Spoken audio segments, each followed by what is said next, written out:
couldn't hear you without the I know. That's why I headphones didn't say anything. I'm like, she's not going to be able to hear anything I say because the headphones aren't on.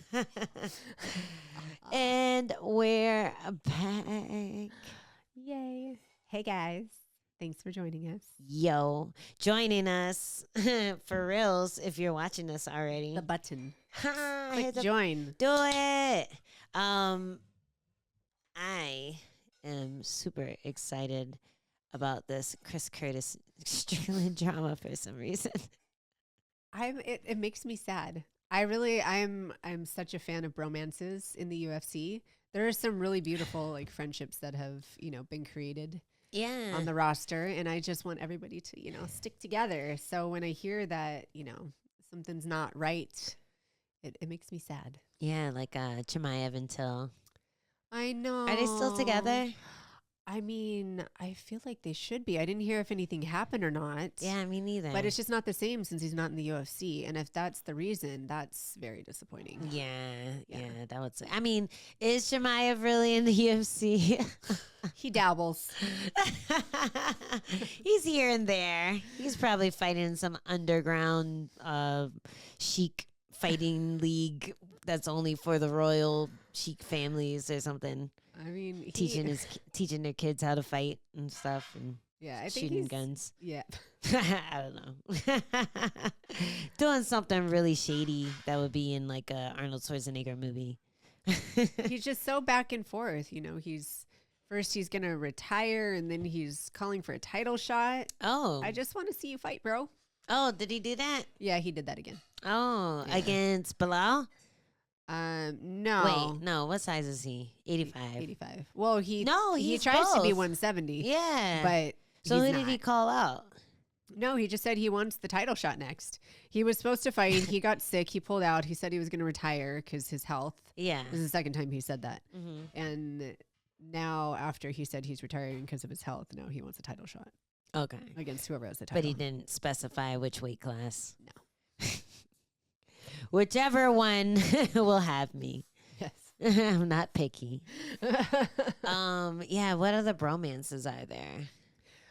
Font and what's his name? Calvin Qatar, right? Yes. Yeah, they're so cute. And then we have Marab and Aljo. Yes, I think that's my They're favorite. Adorable. That's my favorite for They're sure. adorable. Yeah. I love them. Yeah.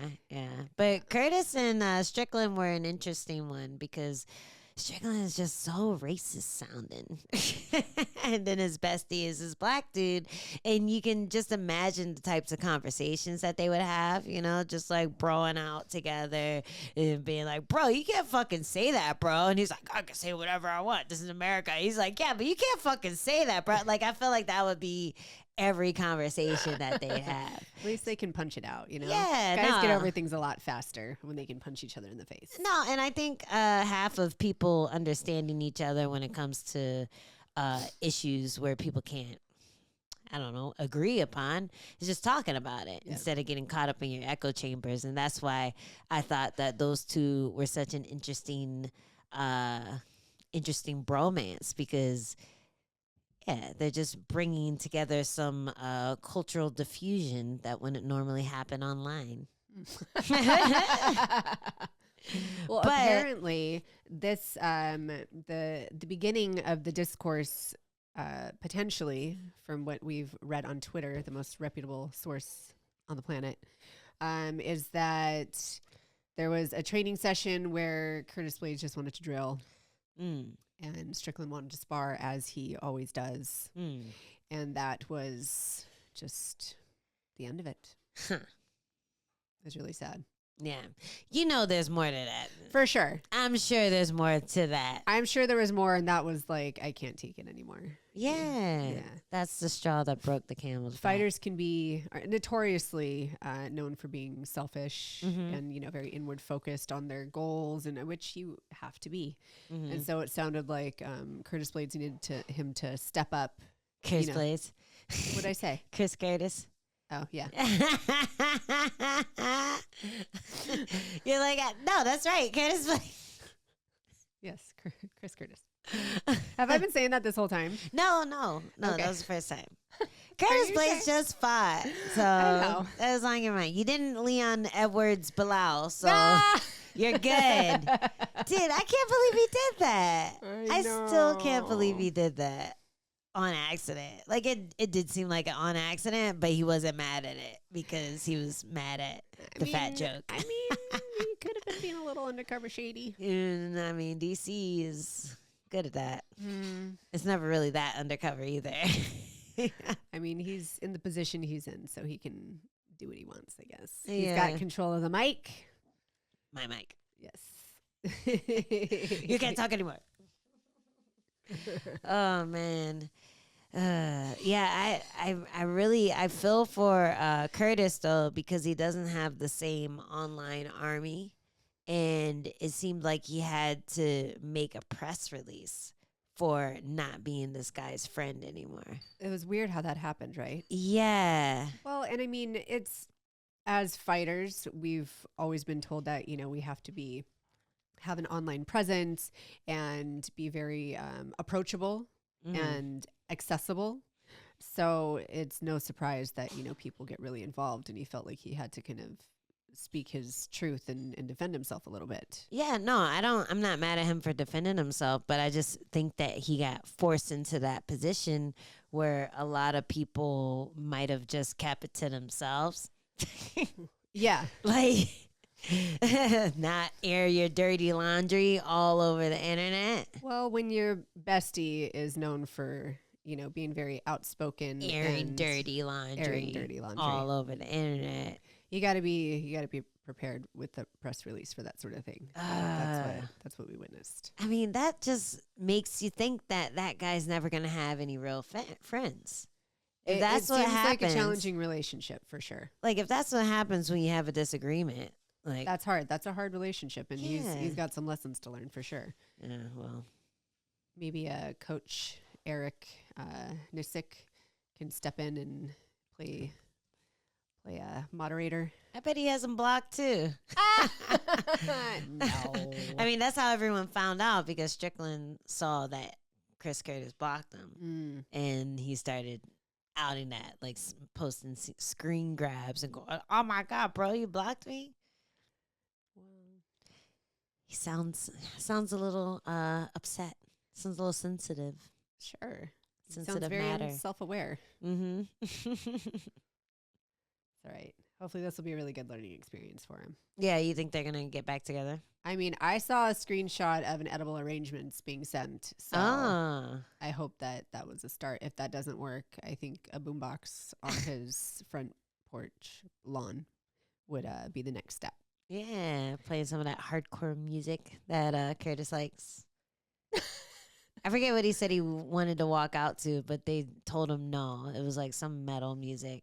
And he ended up walking out to P. Diddy because he was like, well, if they're not going to let me walk out to that. I remember that. And then they let him walk out to P. Diddy. And he's like, really?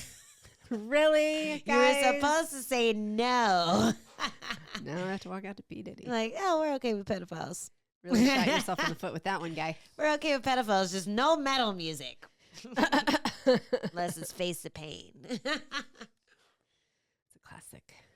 Yeah, so we'll keep our eyes on that bromance. But people wanted to know the drama that we were talking about between Randa and the rest of the people on Tough when we kind of alluded to it last week. Yes, we did. So I've never talked about this before. Well, so it's the funny thing is I didn't really experience Randa in the way you did because she was on your team. So we only saw her in the house. She was really quiet. Really didn't see much of her.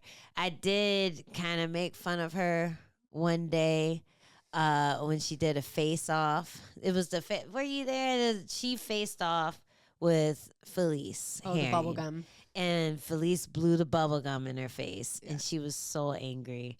And so I think me and Beck reenacted it for the people who weren't there. No, I was right there, and I had a weird angle because I was on Felice's team, so I was like right behind. Yeah. And I mean, Felice was my friend, and Randa was not very nice to me, so I was like, well, I'm clearly supporting Felice in this. Yeah. And I didn't know she was blowing a big obnoxious fucking bubble gum with her double bubblicious chewing. Oh my God, it was so bad. I tried to talk to her a couple times. I'm like, dude, can you like not? And she's like, well, I'm going to do what I want. I was like, okay. Oh, man. You are my friend. Sometimes you just gotta support your friends, even when they're being C words. Oh my God. Yeah. And then I didn't realize a bubble was being blown, and I just thought Randa like slapped her, but she was slapping the bubble that was like touching her skin. So it's like, all right, that's fair. Yeah, that was a good reaction. But I think she was mad at me because I impersonated her and I did the walk out all angry and like threw the shoes across the room and got into the scale all mad, and that's like how she weighed in. She had this how she cooked breakfast. Yeah. Like that's how she stayed. She stayed angry the whole time. It was exhausting. She had a big chip on her shoulder for sure. I don't know what you guys did to her.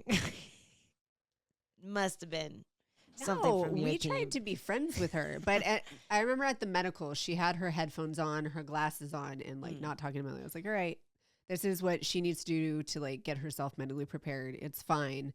But anytime any of us besides like JoJo tried to talk to her, it was just met with like, yeah, really good. The F you face. Yeah, okay. And that's a lot coming from you because you are notorious for giving that face to strangers. Yes, I know.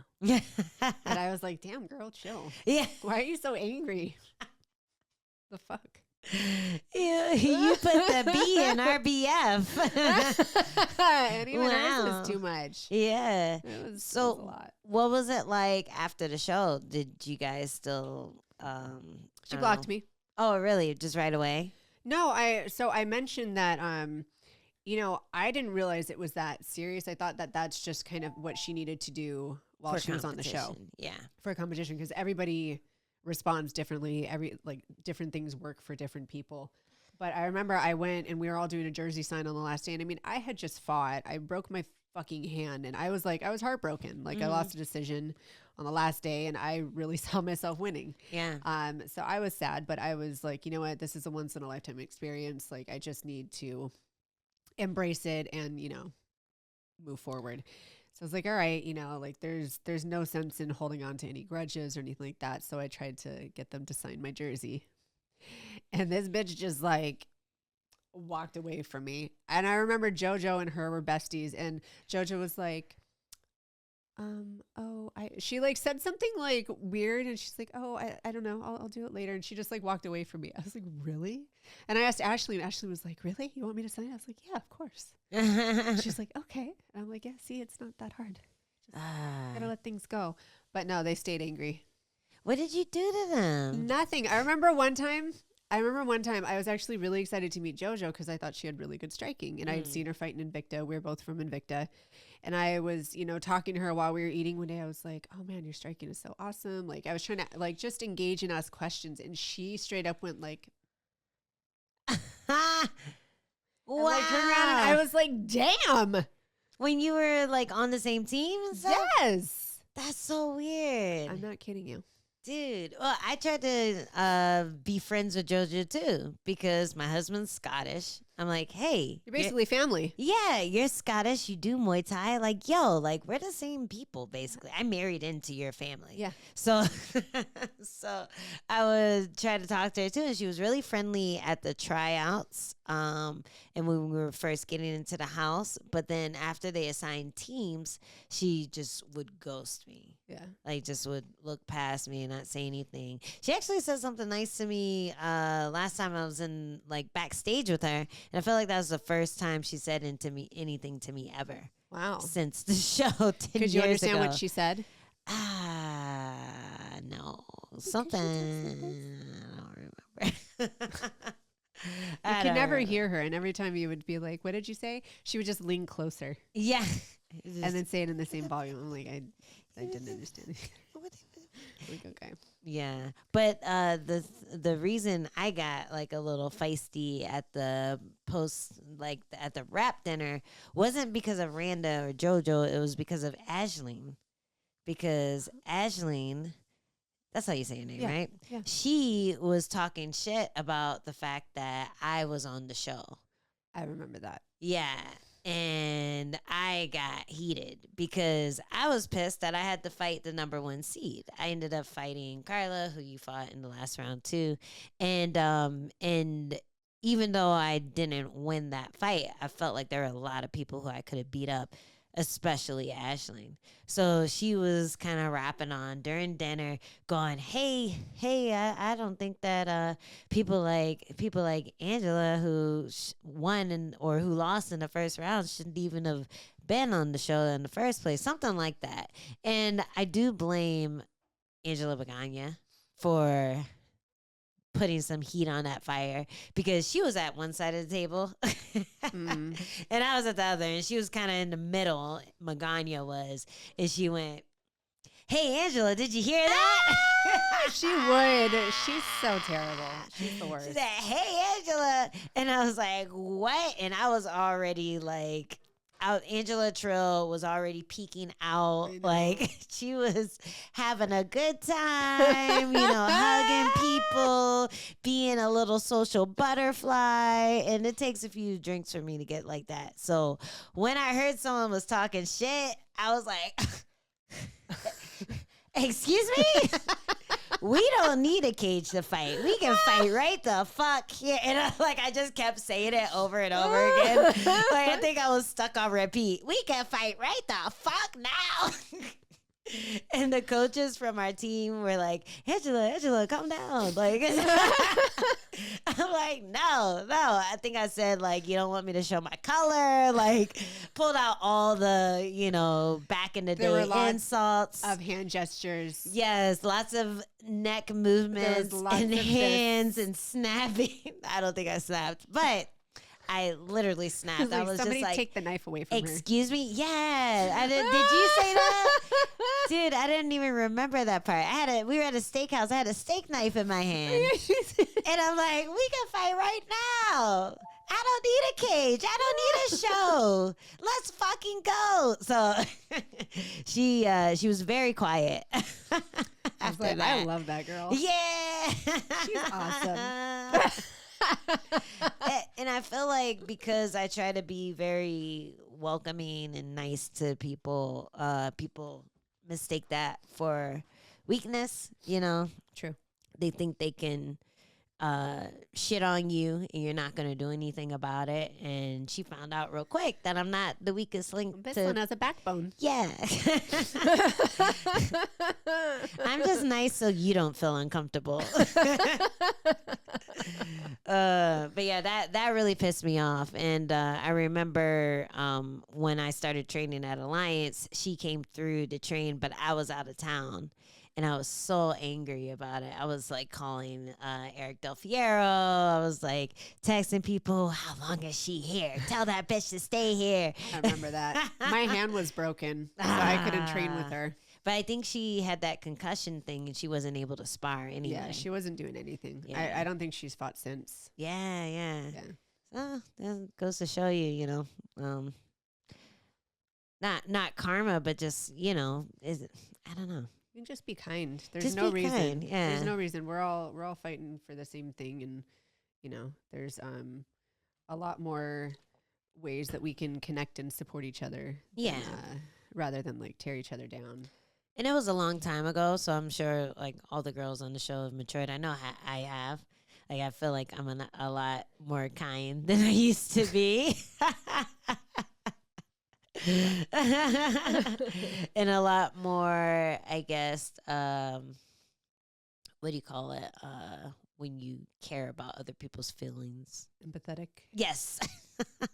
A lot more empathetic of other people's journeys and stuff, because before I was just like, fuck that bitch, I'm gonna fuck her up, blah, blah, blah. And then, you don't want to think about the person behind the fighter that you're trying to fight and beat up. And now it's kind of hard not to. Yeah. So, yeah, if any of you girls are watching, which I'm sure you're not. Or if it gets around to you, just like the internet does. Yeah. All love over here. Hope to see you out in the wild one day. I'll give you a big hug and a smooch. That's permission first. Yeah, well. high five, a fist bump. Well, what fights did you want to break down on UFC Abu Dhabi, which is taking place next Saturday on ABC? Ooh, ABC. It's an ABC card. ABC. Yeah, One, ABC two, serial three. soon. Yeah, which fights are you liking on that one? So a fight to not necessarily to pick to bet on, because I think this is a tougher one. I mean, I know how I'm leaning towards, but the main event is really exciting to me. So we have Sandhagen versus little baby Nurmagomedov in the main event, and it's going to be a really fun matchup in my mind. I don't know how it's going to play up. I'm leaning towards Nurmagomedov. Of course, he has enough. he has a slight edge. Plus, he's like little Khabib. Yeah, he's Khabib's cousin. Yeah. You know, he looks really good, and he has good striking too. He uses his lead leg so well in everything's power. He has great takedowns. I think that Sandhagen can give him a little bit of trouble because he's a lot taller. He has that 5'11" reach, and he's constantly switching stances. So if he can stay on that kind of footwork and confuse and sprawl and stuff like that, I think it'll make it really difficult for Nurmagomedov. But I just see his chain wrestling and his pressure will kind of take that long, lanky frame and get him down and control him. Yeah. Who did we see Sandhagen last fight? Was it Vera? It was Rob Font. Yes. He did a really good job against all of his last 3 wins. Vera was just a pressure fight. It was a decision win, but I mean, it was a split decision win, but it didn't deserve to be. But I'm trying to think of who. Oh, the TJ Dillashaw one. That was one where he got wrestled and sat on a bit, and wasn't the one able I to do watched anything. in reference for this fight. Yeah. And so that's why I'm giving Nurmagomedov a slight edge, just because Sandhagen is great going forward. When he's pressuring the wrestling against a striker, he's really good. But I feel like Nurmagomedov is going to put so much pressure on him and put him on his heels and not give Corey those opportunities to push his grappling game. The other thing is, though, he's been fighting the top of the top, the cream of the crop, for a long time.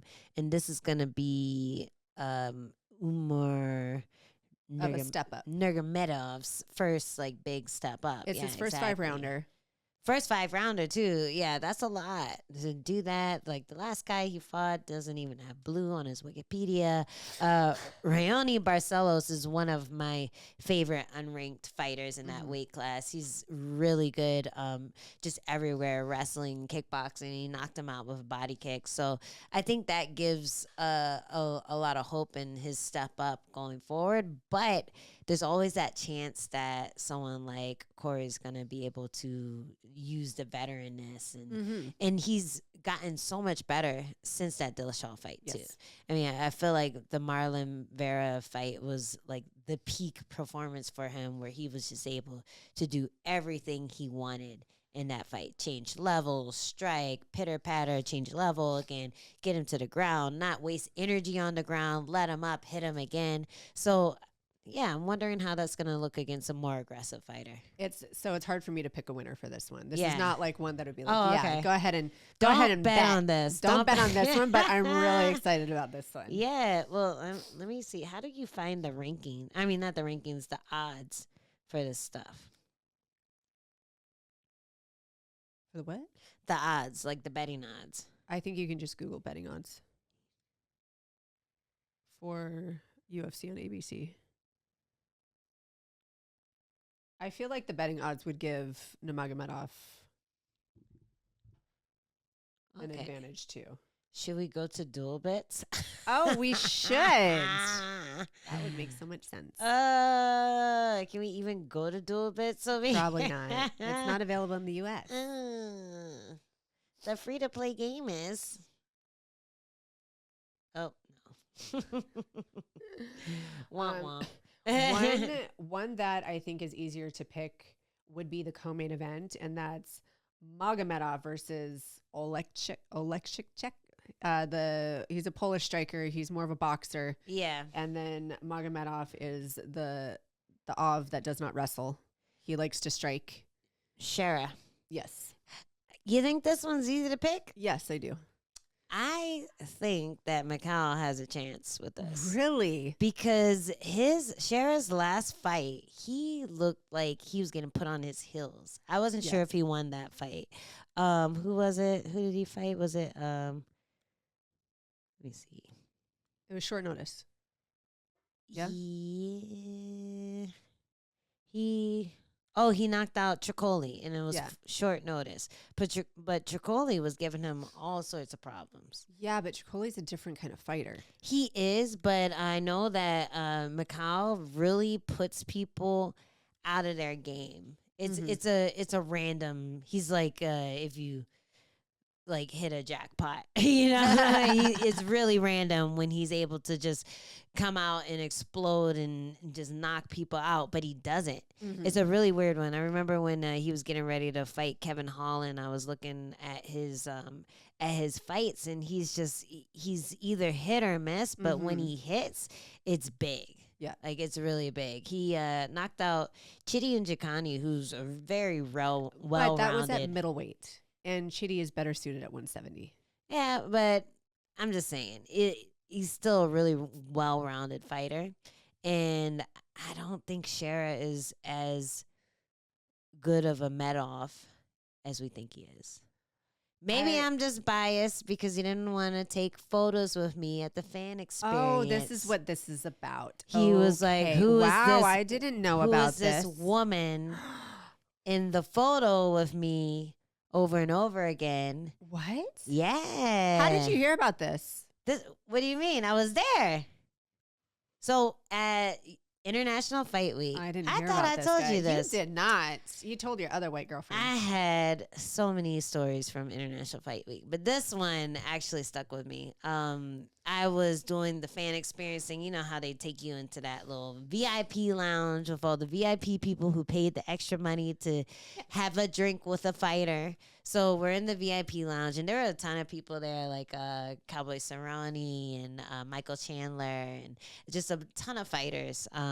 And so they were like, oh, hey, you want to take photos with the fans real quick? And then we can escort you to your seat downstairs. And I'm like, yeah, sure. So they pulled me and Shara Magomedov out to take photos with the fans.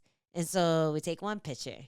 He kind of like, and then we take another picture with a fan in the middle. And then he's like, and I had my little bra top outfit. Your little bustier. My little bustier. But I had a blazer on. I was being very proper. With your midriff showing. Yeah, just a little bit. Okay. Just a little bit. No more than you'd see in a fight.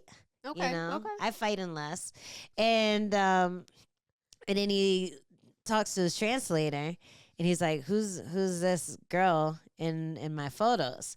And the translator was talking to him, and then they were like, oh yeah, he doesn't want to take photos. We can't take photos with the both of you in one picture. You have to take photos separately. Wow. Yeah. And so the translator told me that he told him that I have more fights than Donald Cerrone, and I'm actually an MMA fighter. And he's like, oh, well, I don't watch MMA fights. He's like, Dagestani men, they don't watch MMA fights. Or they don't watch female MMA fights. That's what I meant. So this was like a whole thing. So they had to separate the lines and then take photos of each of us separately, and then eventually I just walked away. Yeah, he's a hella diva. He couldn't share the spotlight with a female fighter because it is against, I don't know, whatever. I was like, is it a religion thing, or is it just a maybe cultural thing? I think it's a religious thing because. But it's not like you were touching. No, we weren't. The fan was touching me, and the fan was touching him at the same time. So maybe it was like an orgy to him. Oh, my God. Why? So, yeah, I guess it really upset his morals, and he did not want to take photos. Well, we should get with me and fans. We should get one of those photos and tweet it out into the Twitterverse. I know, right? Look at me with my new boyfriend. Oh man. Let me tell you what I did with that eye. But yeah, that was a funny little experience there. And I've never really been around Dagestani fighters. I've like never trained at AKA or anything. So I know that that's something that happens. There was like when I was first training at my very first jiu-jitsu gym, I trained with this Hasidic Jewish guy who he could roll with me, but he couldn't shake my hand at the end of class. What? Yeah, it was really weird. Wow. I feel like he got off on rolling with me, but but don't shake the hand. Don't touch another woman's hand that isn't your wife's. Interesting. Or something like that. It was something cultural, religious, or something, some reason. So I get it. There's cultural whatevers, but it's still real rude. Like, homeboy, you just got here, and you're coming into the U.S. Like you're acclimating. You're an American now, basically. Yeah. I think it could have been handled differently. Yeah, well, he seemed kind of out there. Like when he was all the fans were lining up to take pictures. He was watching the fights happening. Like they're like, he's just, yeah. He doesn't seem very, fan friendly. Just not very, housebroken. He's a bit feral. Yeah. That's okay. Yeah. So, I mean, that's why they like him. But going back to his fight, I wasn't super impressed with him in his last fight. And I know this Macau guy can show up and do random stuff. It's like a coin toss, though, with him. It is. So I feel like this isn't a good one to bet on either. Really? I feel like. Well, hey, if that's your lock, then yeah. Put it in. I would be cautious of that guy because like Kevin Holland is just so many levels ahead, but I feel like Kevin Holland would handle that guy as well. Shara. Yeah, I think so. Yeah. What about Marlon Vera versus Davison Figueiredo? So I'm leaning toward Davidson. Oh yeah? Yeah. Just because it's a 3-rounder.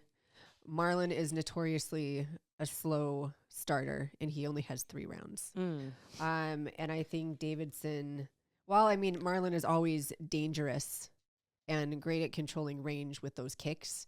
I feel like Davidson just has a few more tools, especially in the grappling department, and he's so fast. And he has more of a tank now at the heavyweight. It doesn't seem like it's slowing. It's messing with him, that range. It seems like he's able to get past people's range and get his stuff going better than he could at flyweight because he cut so much weight. Like, he looked really nasty against, who was it? Is it Cody Garbrandt? Mm-hmm. Yeah, he's just been looking really good lately, and I think moving up a weight class was the best thing he could have done for himself. So, yeah, I think I agree. I feel like that might be a lock even, have Davison Figueiredo versus Marlon Vera, just because of the trajectory of how they've been doing lately. Marlon Vera just being a habitual slow starter, and against Davison, you can't get away with that. And I feel like even against people that Marlon Vera has had to start fast with, he still starts slow. Mm-hmm. And if he's lucky, he might drop him. Yeah. But usually it doesn't happen. I'm leaning towards Figueiredo. For Dern Godinez, I'm picking Dern. That's a lock for me. Yeah, Godinez just does not do well against people with submission skills. No, she freaks out about it. But she does not. One thing I'll say to throw a little wrench into your whole theory is that she was attacking versus Virna. Like, she didn't seem as afraid of Virna's grappling as you would think. And if anything, it made the fight a lot closer than it should have been. Mm-hmm. So if she's still going on this path of her grappler journey, facing her fears of being submitted and jumping into that fire and making people work for it, I think she's going to have a better chance. But like we were talking with the striking, with Dern, she hits so fucking hard. And she's only throwing hard to either hurt you or jump on top of you. Mm-hmm. Like, there's no other game plan. She's just going to try to throw really hard. She might miss. She might get countered, but eventually she's gonna grab keeps onto pressing you. forward. Yeah, and she has like this caveman head. Like she's not gonna, she's not gonna stop. She absorbs damage very, very well. She loves it. It's like she likes getting hit just because it tells her that she's closer to your body and she could grab you and climb up you and grab an arm or get a choke or something like that. So yeah, I feel like that's my lock for this card too. Mackenzie Dern. Probably gonna either decision or submit Lupi Godinez. I'm gonna say submission. Ooh. She's a completely different grappler than Vierna, and both are extremely talented grapplers, but very different. And I just think Mackenzie's pressure and aggression are gonna put Lupi in a really tough position. Yeah, I would say lean more towards decision just because Lupi does a good job of locking up and just surviving. When she gets into a bad position, she does a good job of exploding up too. So I feel like if anything, Dern's gonna get on top of her and make her defend the whole round, and she's not gonna be able to get any offense off. So that's kind of how I see that one going. And you skipped over. Who did I skip over? You skipped over Mr. Ferguson versus Michael Chiesa. Oh, I did, didn't I? How did I not? It's not even on my write-up, but I don't need to have notes for that one. So when it comes to underdog picks, I can see Ferguson beating Chiesa. I mean, on paper, all other factors taken out of it, I think it's a fun fight. It's a fun fight for sure. It's not one where you're afraid of Ferguson getting beat up, pummeled, getting more brain damage. It's always scary when you see that much red in someone's Wikipedia and someone's Tapology. Like, you lost a lot in the last few years. And with Chiesa, at least you know if he loses, it's probably going to be submission. They're probably similar when it comes to like speed on the feet. I don't think that I just feel like this is a fair fight. It's not one of these young guns versus Tony Ferguson to make a name for themselves, like Patty Pimlet. These are two people who could have fought already. They're just fighting now. So yeah, go ahead. Sorry. Well, no, I was just gonna say that's why I like this fight for Ferguson. But also, Chiesa has a weakness with head and arm chokes. Anytime the arm is close to head, guillotines, head and arm chokes. Which is crazy because he's so good at guillotines. Right? Like, what is his problem? How does that work? Where you're really good at something, but you also get submitted with it all the time. And it's kind of like me with arm bars. No, but I don't understand. No, but you don't have like 5 armbar losses on your record. That's true. Michael Chiesa does. Yeah. He has maybe 5 Bravo choke, guillotine, head and arm choke, different kind of, they're different, but they're kind of the same. His shoulder gets too close to his neck and he goes out. Yeah. You know, so I'm wondering why that keeps happening to him. I don't know. It's kind of like, some people just have their kryptonite. Like Chael Sonnen, loves to get armbarred. Maybe it's because his shoulders are so big. Maybe. Just slides right in. I think this is a fair fight, but I mean, just based upon like the body of work, I have to give Chiesa an edge. Yeah. And that's who I would pick. Yeah. But if the odds are really, I need to find out these odds. Find these odds. I need to find these odds. If the odds are really going to make you some money, put $100 on Ferguson, man. Like, what's the worst that can happen?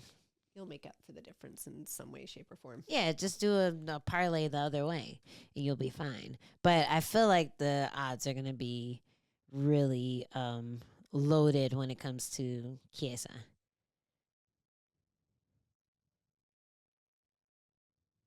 Are you looking up? Yeah, I'm trying to. Okay. Oh, I found it. Oh, I got it too. You go. You go first. So for.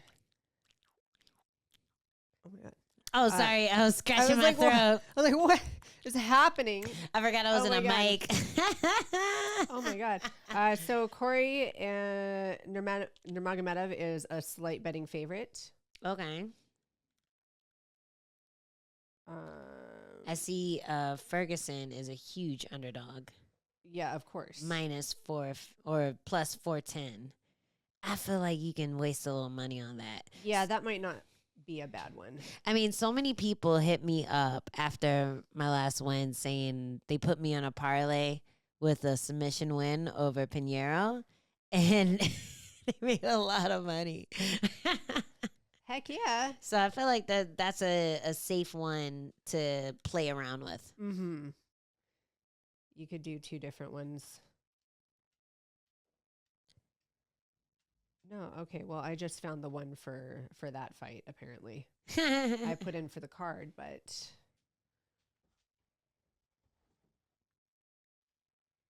why is this so difficult? Yeah, we need to Okay, get it hold on on. our Reddit. I think if you go to UFC.com too, it shows you.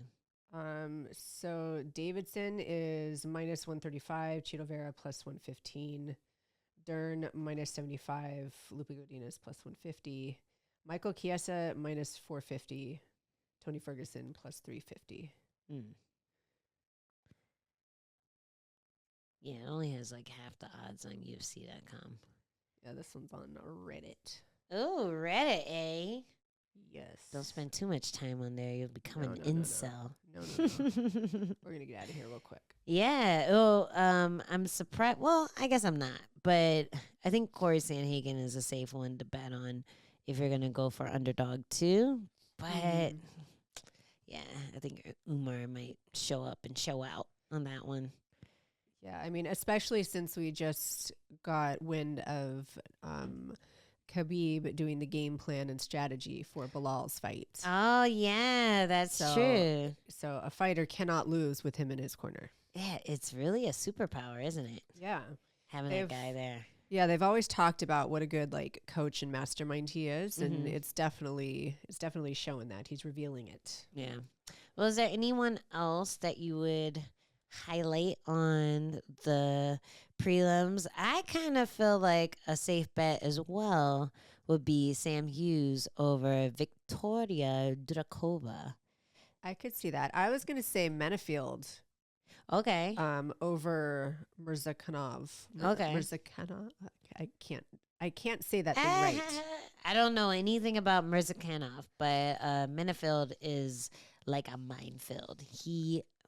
It destroys people's heads. So the fights that I've seen from Mirzakhanov. I mean, he's a heavy hitter. He's he has KOs on his record and stuff like that. He's just not quite as athletic and explosive and puts things together the way Menafield does. I feel like Menafield is just a wrecking machine. Yeah. And so I would say that he's a pretty safe bet. What was Menafield's last fight? Didn't he rush in against someone and get knocked out? Olberg. Yeah, that's what it was. Yeah, but you can't compare those. Well, no, I was just thinking, if anything, that was a great lesson to learn. Yep. It's like the MMA math thing we were talking about. He rushes in against this guy, gets knocked out in 10 seconds.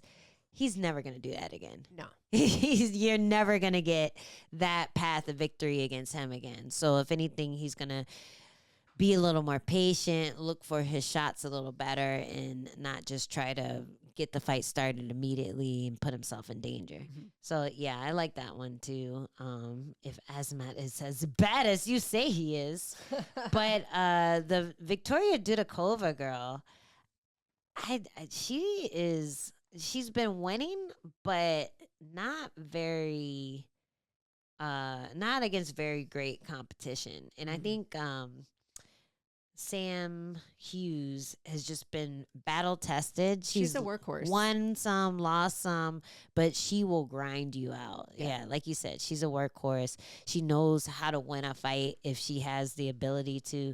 I don't see Dudakova having more skill than her and more grit than her to be able to eke out a decision. I agree. And if she's lucky, she's going to have another staph infection. I remember that. In oh my places gosh! I would hate to say. You shouldn't have Like, been in a girl. place like the Octagon. Girl. I wish you had told me that before I signed, before I stepped in the cage. Yeah, don't do that again. Yeah, you know how bad that could get. Give someone MRSA or something. Ugh. And I mean, contaminate the canvas. It like survives on surfaces for a time. That's what and I'm saying. She could give the whole fight card yeah, something. that happened to me early in I think it was like my third fight. After I fought, and I was one of the later fights on the card, and after I fought, I had like a ringworm everywhere. Like the whole fight card pretty much had it if you fought after a certain opponent. I don't know who it was either. Dang. I don't know who it was. Who's the outbreak monkey? Exactly. I always want to know. But it was in it was Probably in like a wrestler. It was a boxing ring. It was Battle in the Ballroom. And so the tarp that we were fighting on just absorbed and a petri dish kind of thing for us. Yeah. So gross. It was bad. It was bad. Germs I had to are get on antibiotics disgusting. for that shit. Ugh. Yeah, cream wasn't going to solve that. You rub all the cream on your body you want. Take a bath in it. Gotta take an oral. You're just going to turn into a worm. It's so gross. I hate when people don't take ringworm seriously or just skin stuff seriously. And when I heard that about that girl, it was just disgusting. No, to it's me. frustrating. It is super frustrating. Like, It's just really pull out of the fight. But I understand. I think she's one of those people who can only fight in certain areas for some reason. So she's only been on like the Saudi Arabia cards, or not Saudi Arabia. The where is this place? Abu Dhabi. Yeah, she's only been on those cards, like the Middle East cards, it seems like. So, for whatever reason, she can only fight out there. So maybe that was why she decided to risk her health and the health of everyone else on the card by showing up. See, I was just talking about how selfish fighters are. Inward focused. Hey, if she becomes champion, everyone will do it. Oh God. That's the thing. It's like what it's like what what's his name? Tom Aspinall was saying. He kept talking about dipping his hands in gasoline. I love that he was trolling so hard. I love it. It's so good. It just shows another side of his personality that you didn't expect, but you love that it's there. Yeah. But yeah, he was like, hey, if I get this knockout, everyone's gonna start doing it. Yeah. And then he was like, okay, I didn't do it. Please don't. Please don't risk do your health. it. It's probably really bad for you. It's probably a myth. I bet they never did that, really. I feel like gypsies did. I bet the petrol was different then, though. Maybe. Like it's gas. I bet it happened. It probably happened, but it was probably some different stuff. It's like when you see cowboy movies and they have the whiskey. It didn't look like that back then. No, for sure. It was like cloudy, like milk. Yeah. I just read that. Oh. I feel like such a history buff. Good for you. Yeah, but yeah. Maybe it was a different type of petrol that didn't give you hand cancer. Who knows? That is our preview for UFC on ABC in Abu Dhabi next week. Oh my God, stop. I'll be in Nashville next week. I'll be here dog PFL, sitting. and she will be dog sitting her little Boo Bear Butcher for me. Butchie. And we'll see you next week. See ya.